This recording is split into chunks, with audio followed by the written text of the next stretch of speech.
Qu'est-ce que c'est con, les artistes français. Je vous jure, défiler avec un mouchoir, et pourquoi pas du papier chiotte, la symbolique en serait pas moins merdique, hein. Y a que ça qui les intéresse, la symbolique, oui, oui. Pas le signe, pas la pyramide, pas l'intelligence libre de l'art, non, mais la symbolique. Ils ont que ça qui leur pend à la cervelle. Mais quel diable vous a embauché pour croire sincèrement que la symbolique d'un mouchoir devait toucher autre chose que le tombeau de la poubelle? Vraiment trop con, cela. Si les artistes français du show business formaient officiellement une race, je serais raciste.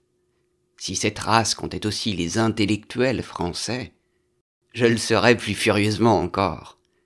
Et si on y ajoutait tout ce que la France compte de ministres, de députés, de flics, de juges et de journalistes, je serais probablement déjà en tôle pour crime d'intention contre l'humanité. Car il disait pas faux, le poète qui déclarait haïssable au suprême degré tout ce qui est français. Et l'autre, qui se savait mourir de honte à dire ces mots, vive la France. Mais quelle plaie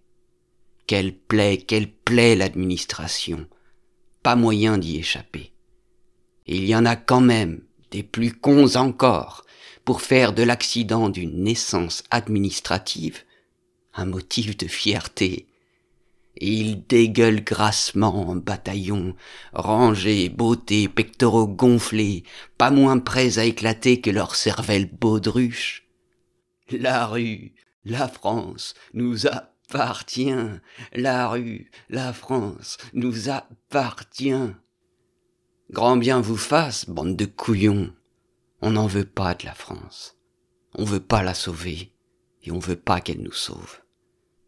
Parce que c'est tout de même étonnant, non? Vous avez remarqué aussi. Tout ce que la France connaît encore de beau et de grand, de rêves un peu fous qui méritent qu'on s'y noie pour de bon, eh bien, je vous le donne en mille. Ça tient justement au nom français qu'elle n'a pas su complètement digérer. Son mal de ventre, c'est notre santé. Sa peau de cochon qui craque, ça remue fort les intestins. Ça m'émeut. Et si la France était grosse de sa propre décomposition? Laissez-moi romantiser un peu le malheur, messieurs. Oh, bien sûr, je les connais, les plus finaux, les plus dialecticiens d'entre tous les gentils compatriotes me jetteront leur filet de bienveillance et de tolérance. Ils diront que moi aussi, je suis français, que c'est même ça l'art d'être français. Se moquer de la France, ce serait vraiment être français? C'est beau comme du Pascal, la France, ce creuset accueillant, n'est-ce pas? Mais fusionnez vous-même dans votre creuset, calcinez-vous vous-même ensemble, partousez-y autant que vous voulez, mais laissez-moi vivre hors de votre loi et de votre très commune et très universelle putain d'humanité. Plutôt crever bandit avec les loups que bouillir dans la marmite fascisto-républicaine.